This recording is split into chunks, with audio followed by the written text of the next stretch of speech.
Hi, welcome back to Shelf Starters. I'm Rosie. Okay. Yep, my mum, if you didn't know. So today we're going back into our Norton Anthology challenge, and we're starting the Anglo-Norman period, which is exciting. About which we have been very excited for a while. Yes. Yes, yes.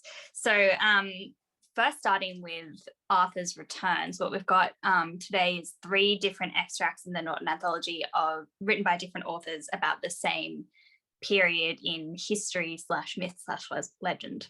Yes. Written originally for the noble classes and really designed to sort of flatter their values and their ideas about themselves, I suppose. Yeah, yeah. So I have actually read all 3 of these in their full works, and it is, I think the interesting thing is, I wouldn't say the content itself is particularly riveting material, but the interesting parts are definitely seeing the difference in style between the 3 when they're covering very similar events. Yes. From the very, very brief, succinct, let's get straight to the point statement to some more flowery language, richer. descriptive. Yes. Yeah. So the very first one is. Let's guess which one you like, Rosie. I think it's up, and I think we like the same one probably. Who could not? Yeah, the Laymon is my favorite. So we've got Geoffrey of Monmouth, Wace, and then Laymon, and that is the order in which they were written as well. Yes. And Laymon is where you get more into the, I guess, more like the storytelling that we see today as well. So it is more absolutely much more as we would associate the whole legend of what we currently know about King Arthur. It sounds much. It has a lot more in common with Laymon's version than the rest. Yeah. Although Wace, you do get a bit of that as well. It's just Monmouth is quite a. I wouldn't say boring, but it's more dry to the point. It's very concise. Very concise. Yeah. Yes. Yeah. So Geoffrey of Monmouth, he wrote a whole history of the kings of Britain, which I did read, and in fact is in your library, Mum. I left it in Sydney. Oh. So it is there if you want to go back to it. But essentially, it's this guy who actually was in Oxford, but before Oxford was a university, so it was still like a centre of learning. It was really already coming up as like. Was it the 12th century? 12th century, is that right? What have I got written? Yeah, 1136 is when we think that this was written. Yeah. So they think that he was actually at this college, which was part of Oxford Castle. What college was the name? I think it was St. George's College. Right. So he was like a very learned figure, and he was like a magister at that college. And so he created this history, and the history is very much written as though it is complete fact. So you think that you are getting the literal history of all the kings of Britain, but then suddenly you get figures like Arthur, Merlin, King Lear, the early version of King Lear in there.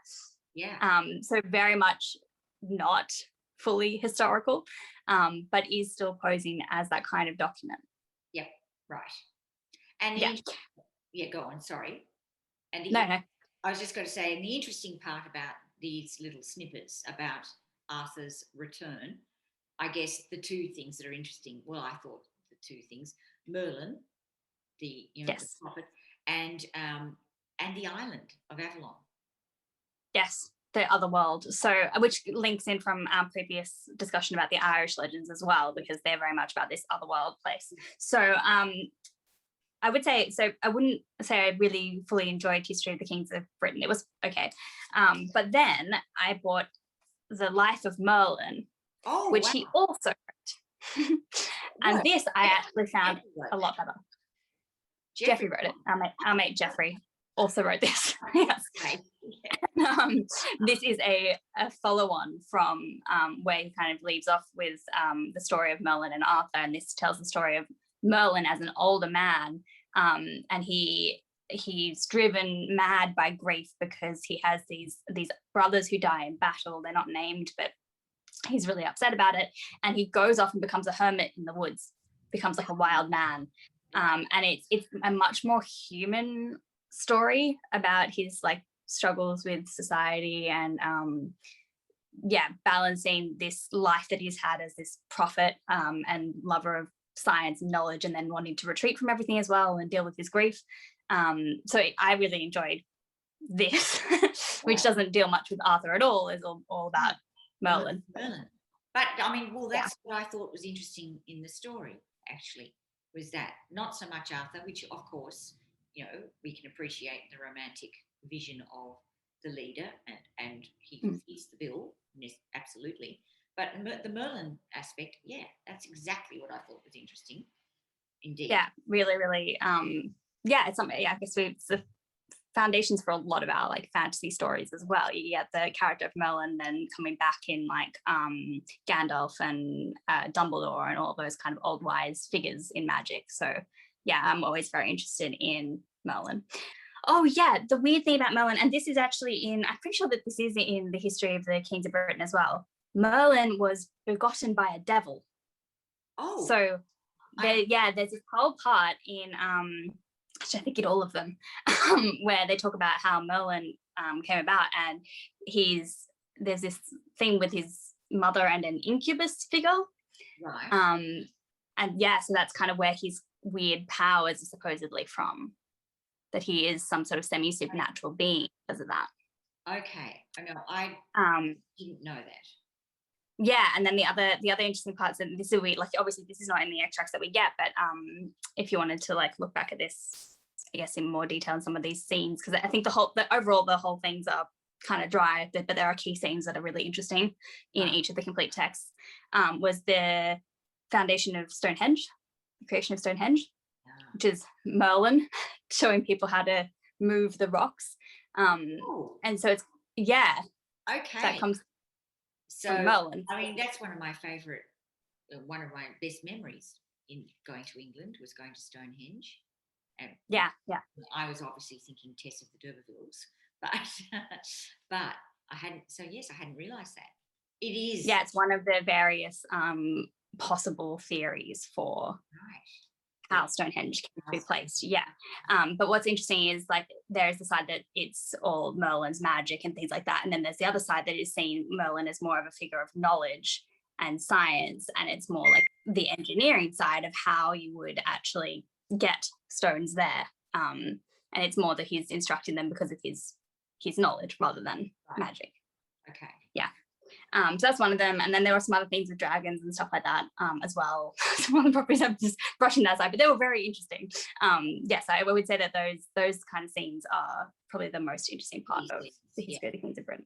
Yes. Yeah, that's fair enough. So then from there, from Monmouth, we get Wace. Yes, I've got Wace here. Yes, and Wace is a little more flowery, not exactly flowery. Yes, a little more. A little more descriptive, yeah. So, and not writing much after Monmouth. So Wace was 1155. So it's only like 20-ish years after Monmouth's version. He adds in the part about Avalon. Truly, he had taken himself to Avalon 542 years after the incarnation. Yeah. So he adds in a few things. Having offspring, you know, he does kind of further the story a little. Yeah, definitely. And it is more interesting. So what he's mainly influenced by is the rising tradition at his time in France of the courtly romance. So you start getting a little bit more of that about more of the chivalric code, that sort of thing. And that's interesting, I thought. The other bits that the funny part actually is he omits the prophecies of Merlin. Having just said that, I thought those were the interesting parts. They're not in Wace because he said he doesn't understand them. The author said, I'm not willing to translate his book because I do not know how to interpret it. Yeah. So he didn't include that little part of the history in his version. So he was translating Monmouth's version, but also adding and expanding and things. So it wasn't a pure translation. But I think it's funny that he just excluded that part because it was too hard. That bit's too hard. I'm gonna move and try not to get what the point is. Yeah. So yeah, it's a lot more visual than the history. Yes. And painting more of a scene. There are more like actual scenes in there of that like don't really add much to the like factual information, but are just sort of visualizing what's happening. There's a part where the ships are getting ready to depart, and it's got all of like that hustle and bustle of the crew getting together, all of that sort of stuff. And then they you get the imagery of the ships expanding over the sea, and it's a lot more visual in that sense, which was exciting. And the other important bit, the most important bit, aside from this, the introduction of Avalon, is it's the first time that we hear about the round table. Yeah. Yes. So he really introduces the figure of Arthur, I think, as we know Arthur today. Yes, yes. Yeah. And Rosie, did you have a chance to look at any of the maps? You know, to see. No, I didn't look into that too much. I looked up maps because I wanted to try and get a sense of the geography, because I was struggling with where Avalon actually was and where the round table actually was, like all the pieces. And they're spread far and wide. So the story kind of expands. It's well, because Arthur goes to Rome at one point as well and defeats Rome. So there is a lot of travel. There's a lot. That's in the story. So it's actually, So anyway, I thought that was really, I wanted to find out a bit and see visually where everybody was. And later that's going to become really, so we're going to touch more on Arthurian legend later on as well when we do the full Thomas Mallory version with all the different stories and things like that. It's much more in depth. Fantastic. I think that'll be great. That'll be really, really good. But one of the big things, the most important things that happens in Arthurian myth is obviously Lancelot and Guinevere have an affair. Yes. Right? The cheating on. Yeah. Yeah, and I'm pretty sure that happens when Arthur is away. Is that with someone else that's not Lancelot? So maybe it becomes Lancelot in a different version. But yeah, she does have an affair in like all versions at this point when Arthur's away doing battle. So you can imagine that must be a very long period of time at that time if the travel is so far away. Yes. You can see how that would happen, I guess. I guess. Anyway, and then of course we get to Laymon, who we like the most. Oh, we love this one. It's great. I mean, just the opening lines are marvellous. Mortally wounded, grievously badly. Yes. It doesn't get much worse than actually dead.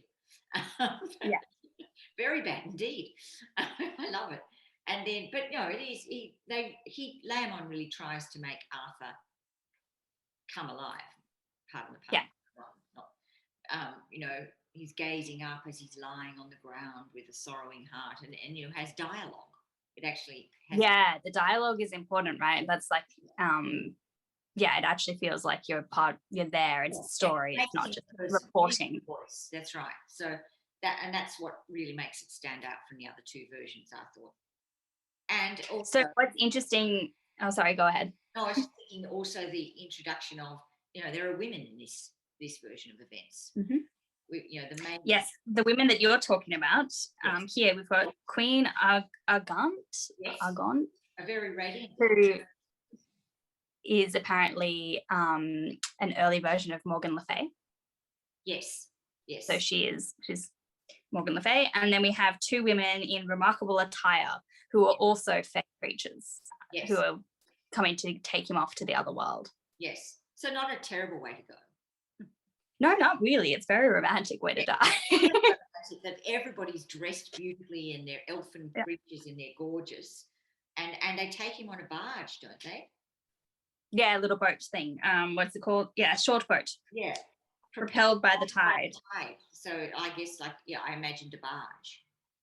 Yeah. Romantic. Yeah, well, like you see, so the thing with Laymon, which I thought is quite interesting, is we know that from Waste we've got the courtly love coming, and we just know from where we're going in the rest of this reading that we're going to get more into courtly love and that sort of thing. So we know that that's an up and coming kind of genre at this time. But with Laymon, you actually get a little bit of a call back to the Anglo-Saxon period, and that's what I think makes it so much more exciting for us. Is there's a lot more warrior imagery. That makes it a little bit more visual, so it combines the two. It's got the warrior and the courtly love, so it's not just purely, well, all round. There's much more action, isn't there? There is much more. There is a lot more action in this version of events, for sure. Yeah, it's quite big. It really is. It's lovely, isn't it? Yeah, it is. So, and in the original language, apparently you can see the transition. Obviously we read translations, so can't really tell, but you can see the transition from Anglo-Saxon to Middle English. there's a lot more description of wars, battles, Yes. that sort of thing. And Arthur is not. So in Wace's version, Arthur becomes this sort of like kind of what was the word I'm thinking of? He's a knight, but he's kind of reserved, I guess. He's doing proper behaviors and things like that in Wace. And then in Laymon, he's a bit more of an Anglo-Saxon warrior figure. Yes. So he's much more rounded, I guess, as a person. So on the one hand, he's a character. Yeah. Yeah, very well loved by his people, but also feared by them because he's so fierce. And that makes him a lot more interesting to follow, I think. You do also get a lot more of those dramatic speeches like you got in Beowulf before they go into battle and things, that like rallying people up, that kind of thing, which is more interesting, I think. And you also get Arthur's origin story, which I think is not in any of the other versions. I think it's just in this one, in Laymon. I could be wrong, let me know if I am. Where elves come to his cradle, and this reminds me of like Sleeping Beauty, I think it is, when the fairies come. Yeah. Elves come to his cradle and they give him gifts. So actually, I think I marked this page. Let's see. As soon as he came on earth, elves took him. They enchanted the child with magic most strong. They gave him might to be the best of all knights. They gave him another thing, that he should be a rich king. They gave him the third, that he should live long. They gave to him the prince, virtues most good, so that he was most generous of all men alive. Well, that's so another nice that generosity features. So, yes, which is also an Anglo-Saxon thing. Wealth, longevity, and generosity. I did laugh at the longevity bit because it's all about how he dies. So I'm not really sure if he did have like a fully long one. But anyway. Britons even now believe that he is alive and living in Avalon with the fairest of the elf folk, and the Britons are still always looking for when Arthur comes returning.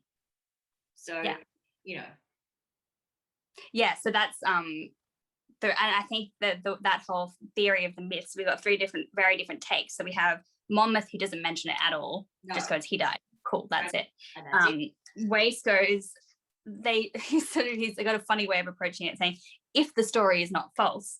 And he says, if he is still alive, I believe all these things, basically hedging his bets. Yes. Anyway, he's not really sure. If this is possible, then I'll go this way. But if not, then that's fine. Yeah, it's like a rambly paragraph basically saying, some believe this, I don't really know. Yeah. Could be either way. And then in Laymon, this is real. He's coming back. So yeah, 3 very different stances on Arthur's death, which I thought was pretty cool to see and compare.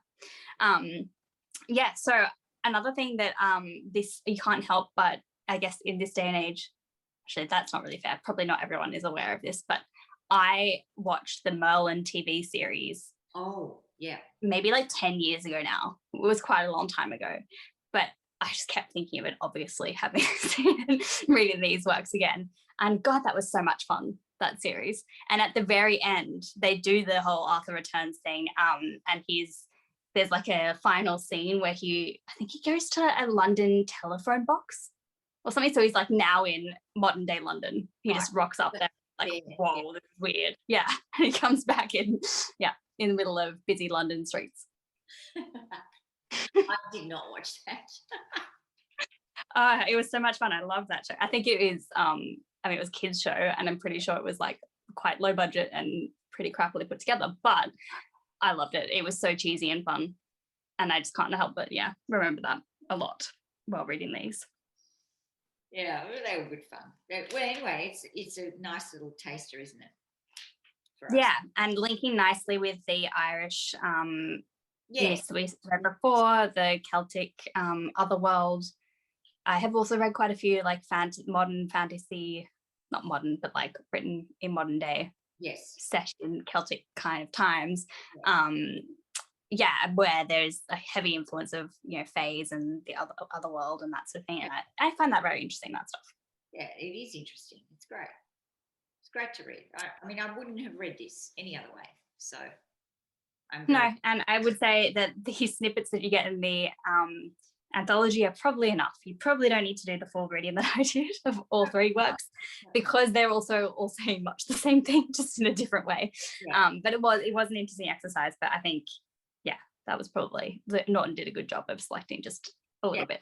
They did, and they really, I think that was great that they gave us the 3 different versions of it. It was really good. So then we to next time we're going to be doing. So next time we have Tristan and Isolde. Is it Isolde? Yeah, we Isolde? sound older, don't we, in modern times? Do we? Yeah. I don't know. We do. So anyway, yes, we'll get into that next. Hopefully people will be joining us, Rosie. Yes, let us know if you have any thoughts about Arthur's return, if you read along with those paragraphs. I do link them in the description box, so you can see like an online free version of just those little snippets and have a look for yourself about the style and stuff like that. But yeah, let us know how you're finding it, what you're reading. We'd love to hear from you. Indeed. Yeah. Terrific. Thanks for watching. See you again next time. See you next time. Bye.